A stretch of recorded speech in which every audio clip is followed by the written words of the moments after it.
Selamat pinjaman Anda disetujui. Yes, berhasil.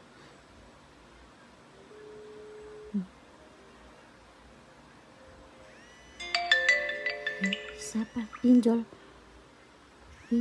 Aduh. Pinjol telepon. Bayar sekarang. Aku bayar sekarang. Data kamu akan kami sebarkan.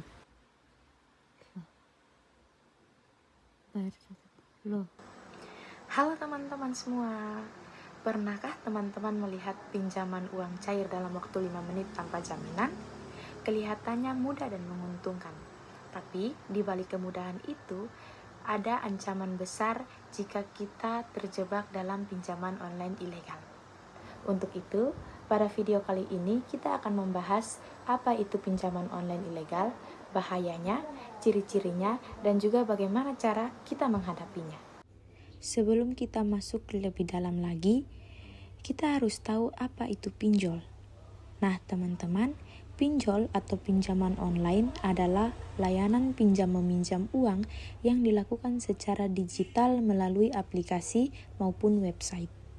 Di Indonesia terdapat dua jenis pinjol, yaitu pinjaman online legal dan juga pinjaman online ilegal.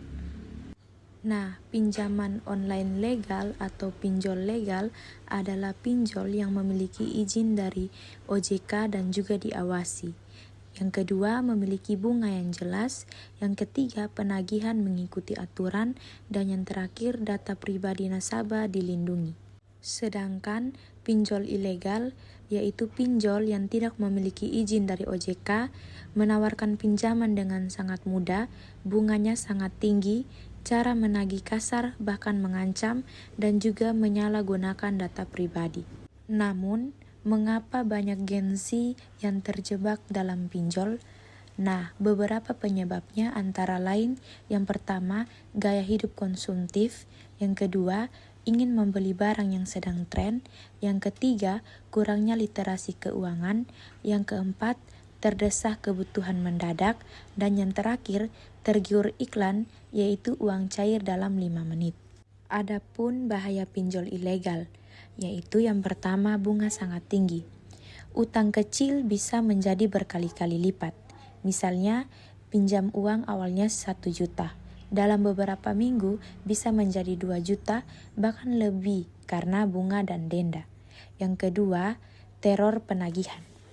Debt collector akan menelpon terus-menerus, mengirim pesan ancaman, menghubungi keluarga, teman, bahkan tempat kerja. Yang ketiga, penyalahgunaan data pribadi. Saat menginstal aplikasi ilegal, mereka bisa meminta akses ke kontak, galeri foto, lokasi, dan juga kamera. Data tersebut dapat disalahgunakan untuk mengintimidasi peminjam. Dan yang terakhir, yaitu gangguan mental. Korban bisa mengalami stres, cemas, depresi, dan juga kehilangan kepercayaan diri jika diteror terus-menerus. Ciri-ciri pinjol ilegal. Yang pertama, tidak terdaftar di OJK. Yang kedua, promosi lewat SMS atau WhatsApp. Yang ketiga, proses terlalu mudah.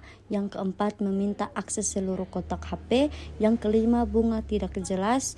Yang keenam, tidak memiliki alamat kantor yang jelas. Dan yang terakhir, menggunakan ancaman saat penagihan. Cara menghindarinya, selalu cek legalitas di OJK, jangan mudah tergiur pinjaman instan, pinjaman sesuai kebutuhan, jangan memberikan akses data pribadi sembarangan, tingkatkan literasi keuangan. Jika terlanjur menjadi korban, yang pertama jangan panik, yang kedua simpan bukti percakapan, yang ketiga laporkan kepada OJK, yang keempat laporkan kepada kepolisian jika ada ancaman, yang kelima blokir akses aplikasi ilegal setelah mengikuti panduan resmi. Fakta menarik seperti yang pertama, banyak korban pinjol ilegal berasal dari usia produktif, termasuk mahasiswa dan pekerja muda. Yang kedua, pinjol ilegal sering berganti nama aplikasi untuk menghindari pemblokiran. Yang ketiga, tidak semua pinjaman online itu buruk. Yang berbahaya adalah pinjaman online ilegal yang tidak diawasi oleh OJK. Pinjaman online memang dapat menjadi solusi ketika membutuhkan dana cepat. Jika salah memilih, justru bisa menjadi awal dari berbagai masalah. Jadilah generasi muda yang cerdas dalam mengelola keuangan. Jangan tergiur kemudahan sesaat hingga mengorbankan masa depan.